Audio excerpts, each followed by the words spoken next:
அப்புறம் என்ன, மைக்கை பிடிச்சாச்சு, வெடியை கொளுத்தி போட்டுருவோமா?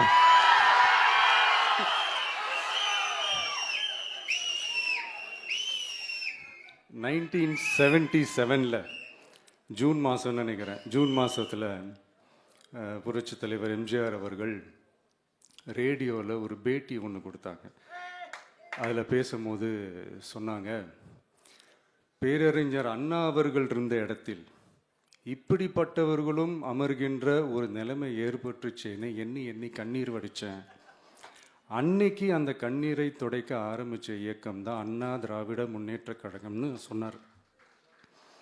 அதே மாதிரி 2017க்கு அப்புறம் 2021க்கு அப்புறம் தமிழ்நாட்டுடைய நிலைமையை பற்றி யோசித்து பார்த்த நம்ம தமிழக மக்கள் காமராஜர் அவர்கள் இருந்த இடத்தில், அண்ணா அவர்கள் இருந்த இடத்தில், எம்ஜிஆர் அவர்கள் இருந்த இடத்தில் இப்படிப்பட்டவர்களும் அமர்கின்ற ஒரு நிலைமை ஏற்பட்டுருச்சேன்னு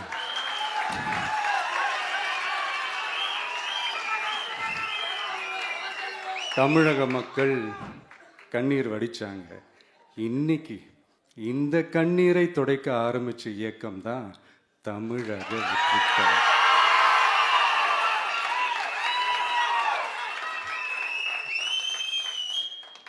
இப்படியெல்லாம் நம்ம பேசுறதுனால கண்டிப்பாக சில பேர் கொந்தளிப்பாங்க.